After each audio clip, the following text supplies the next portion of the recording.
Atin pong tunghayan ang ikasiyam at huling kabanata ng ating kwento. Pero bago tayo magpatuloy, pakilike po ng ating video, ganun din ang subscribe button, pati na rin ang bell icon para lagi kayong updated sa mga paparating ko pang uploads.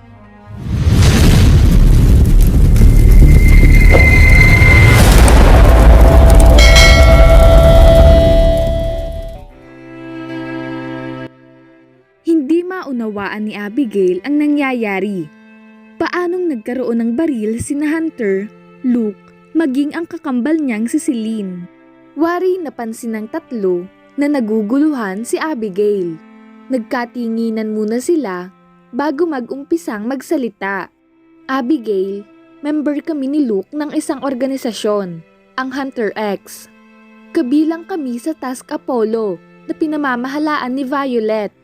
Subalit iba si Hunter, isa siyang miyembro ng mafia, pero noong makilala kanya ay nagbitiw na sa pwesto si Hunter. Alang-alang na rin sa kahilingan ni Elena bago siya pumanaw. Matagal naming inilihim to sa'yo dahil ayaw naming katakutan mo kami.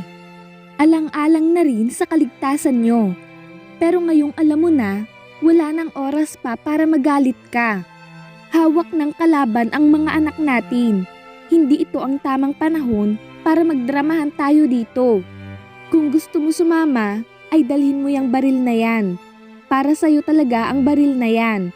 Regalo dapat sa'yo yan sa ika-18 taon natin, subalit wala ka naman. Kung ayaw mo naman sumama, maghintay ka rito at kami na ang bahala. Ano, mamili ka. Wika ni Celine na wari ay naghihintay sa magiging kasagutan ni Abigail. Tama, pumanaw na ang ina ni Hunter.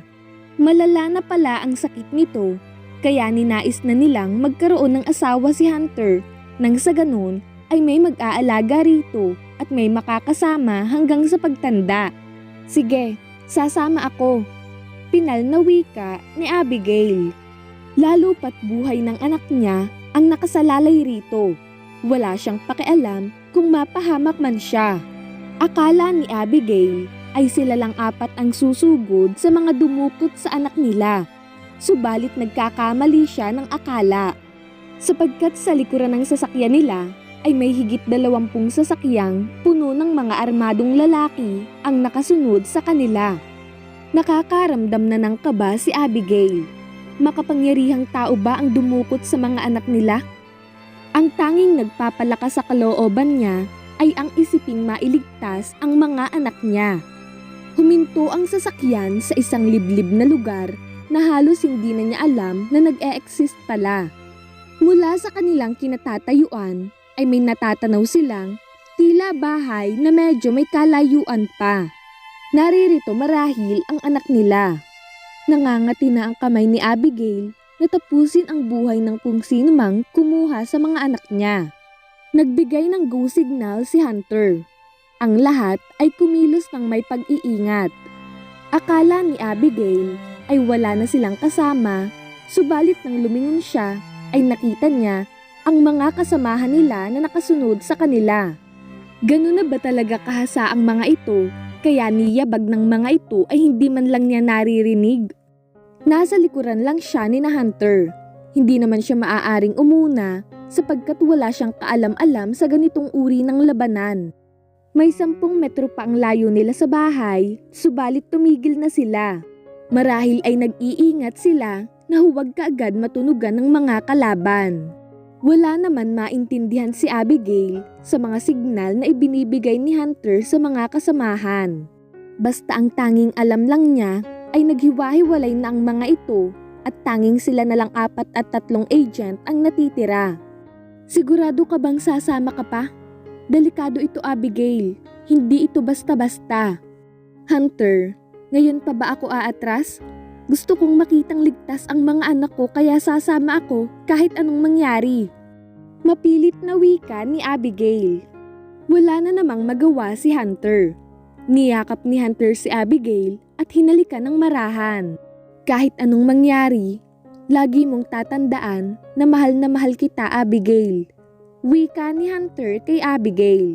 Nag-uumapaw sa galak ang puso ni Abigail. Ang malamang mahal rin pala siya ni Hunter ay ang isa sa pinakamasayang pangyayari na mananatili sa kanya.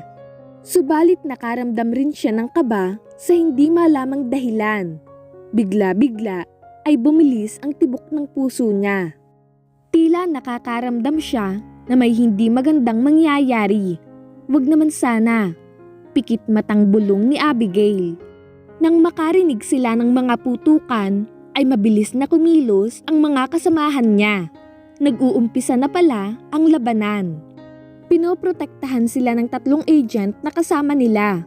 Nagpaiwan sina Hunter at Luke sa labas upang makipaglaban sa mga armadong lalaki. Si Abigail at si Lynn naman ay hinanap kung saan dinala ang mga anak nila. Hindi naman nagtagal ay natagpuan ni na Abigail sina Jacob. Malaya silang pinapasok ng mga nagbabantay rito. Kaagad naman nilang nilapitan ang mga batang kalmado lang na nakaupo sa isang tabi. Napataas ang kilay ni Abigail sa nakita. Hindi man lang ba ang mga ito nakakaramdam ng takot? Kasi kung sa kanya ito nangyari, baka napaihi na siya sa kinatatayuan niya. Ayos lang ba kayo? Tanong ni Celine sa mga bata. Ang tagal niyo naman, Mami. Tapos na kami mag-multiply hanggang 100 pero wala pa rin kayo. Wika ng anak ni Celine na si Luna. Mas lalong napakunot ang noo ni Abigail. Ginawa ng mga itong pangtanggal inip sa paghintay sa kanila ang pagmumultiply hanggang 100. May gana pa talagang magsagawa ng math ang mga batang ito sa kalagitnaan ng pangingidnap sa kanila. Halos hindi makapaniwala si Abigail. Talagang kakaiba ang mga anak nila. Kung si Abigail ang nasa kalagayan ng mga batang ito, baka ni 1 plus 1 ay hindi niya masagot ng tama dahil sa takot. Pero sa kabilang banda ay masaya si Abigail sapagkat matatapang ang mga anak nila. Kaagad niyang tiningnan ang katawan ng mga bata kung may sugat ba ang mga ito.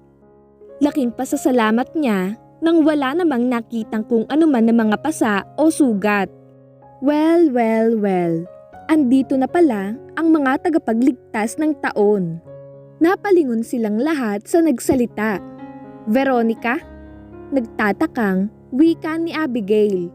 Anong ginagawa rito ni Veronica? Nagulat ka ba, Abigail? Tama, dapat lang.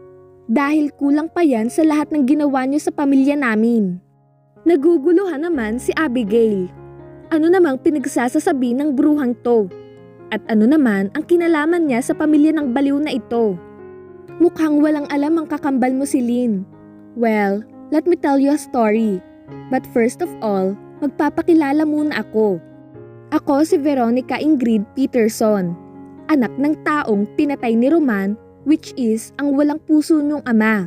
Siguro naman ngayon ay alam mo na kung saan nagmumula ang galit ko. Buhay ang kinuha niyo sa pamilya ko, kaya buhay rin ang kapalit nun.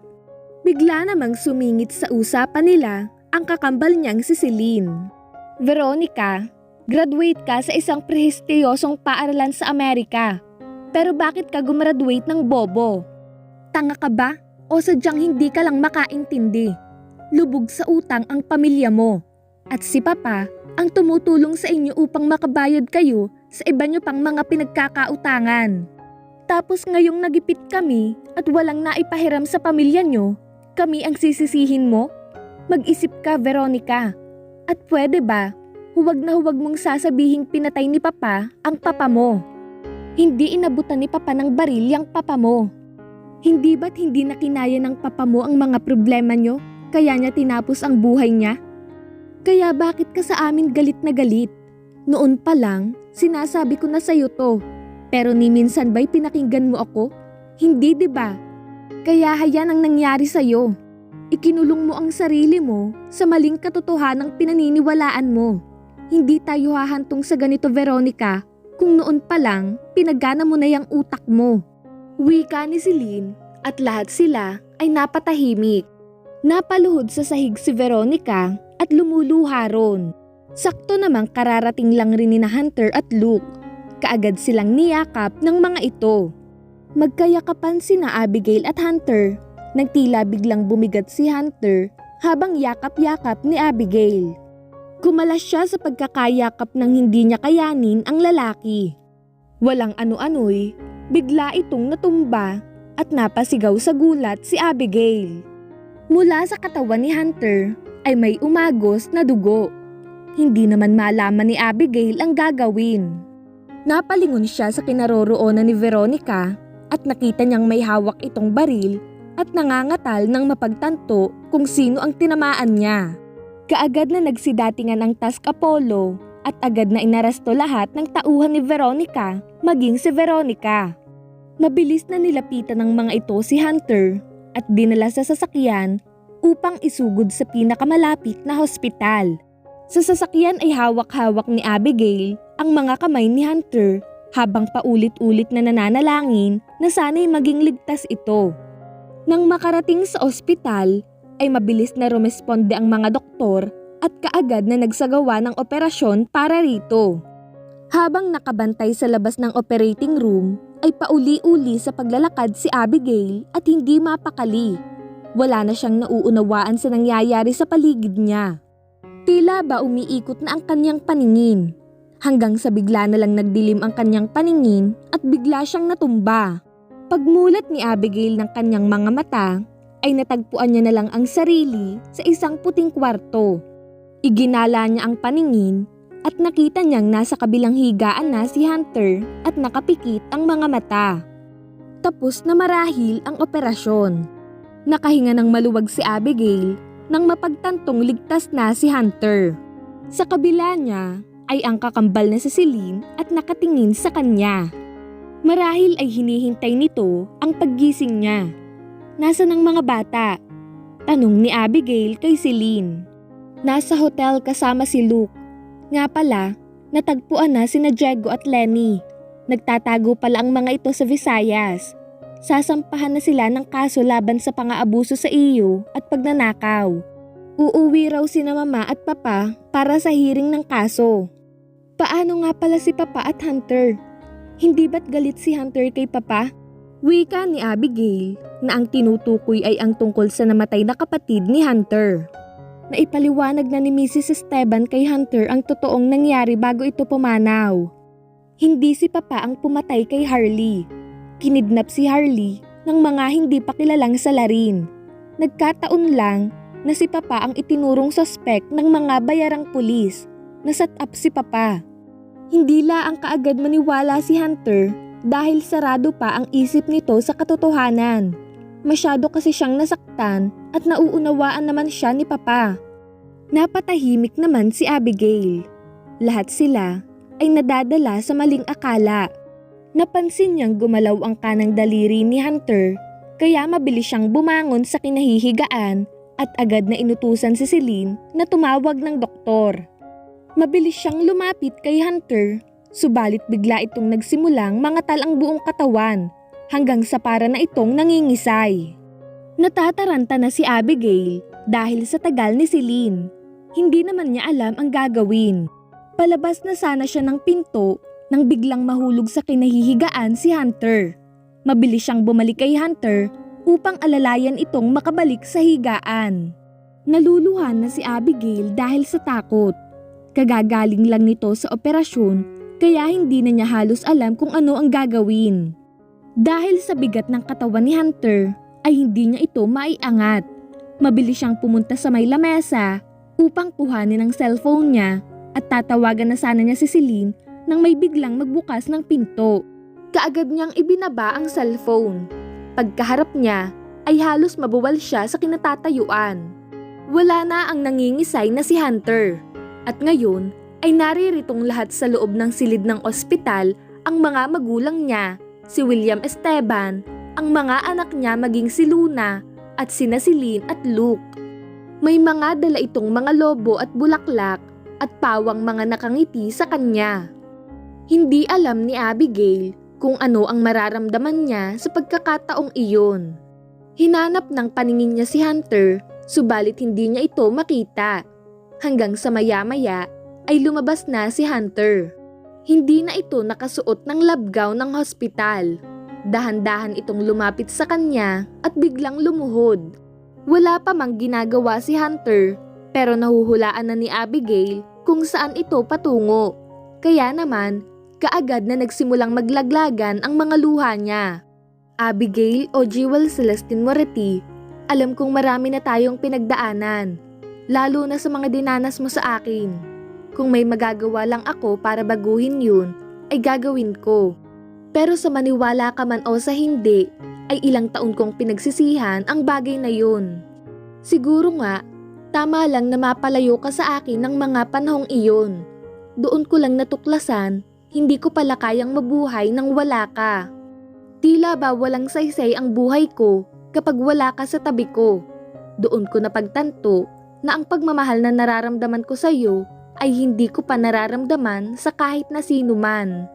At saka ko lang na-realize na ikaw talaga ang gusto kong makasama sa pagtanda ko. Hindi pa dito nagtatapos ang mga problemang darating sa atin, pero ipinapangako ko sa iyong haharapin natin yun ng magkasama. Kaya Jewel Celestine, ina ng mga anak ko, at sa harapan ng pamilya natin, will you marry me? Lalong napaluha si Abigail at saka tumango. Nagsigawan naman ang mga tao sa loob ng silid sa tuwa. Kaagad na isinuot ni Hunter ang singsing kay Abigail at saka siya binuhat at hinalikan sa labi. Magiging isang ganap na siyang Esteban. At yun ang pinakamasayang pangyayaring naganap sa buhay ni Abigail. Makalipas ang ilang taon ay hirap na bumaba ng hagdan si Abigail. Pumutok na ang panubigan niya. Pero hindi niya makita ang hinayupak na Hunter na yon. Akala ko ba kukuha lang ng damit yun? Pagkakatagal, reklamo ni Abigail habang patuloy na naglalakad. Maya-maya pa nga ay dumating na ang natatarantang si Hunter. Diyos ko naman Hunter, pang-5 anak na natin to hindi ka pa rin nasasanay. Tara na nga, saksakan ka talaga ng kupad kahit kailan. Wika ni Abigail, saka pumasok sa sasakyan. Napakamot na lang naman sa ulo si Hunter at ngingiti-ngiting pumasok na rin sa loob ng sasakyan. Maiyamutin man ang asawa niya pero natutuwa naman si Hunter sa tuwing naiinis ang asawa niya. Daig pa ni Hunter ang tumama sa loto sa sobrang saya. Kung may mahihiling pa siya, iyon ay wala ng iba pa kundi ang kaligtasan ng kanyang buong pamilya. Dahil siya si Jacob Hunter Esteban, ang dating mafia boss na umibig sa babaeng nakakapagpatiklop sa kanya. At dito na po nagtatapos ang kwento ni na Abigail at Hunter. Hanggang sa susunod, maraming salamat po.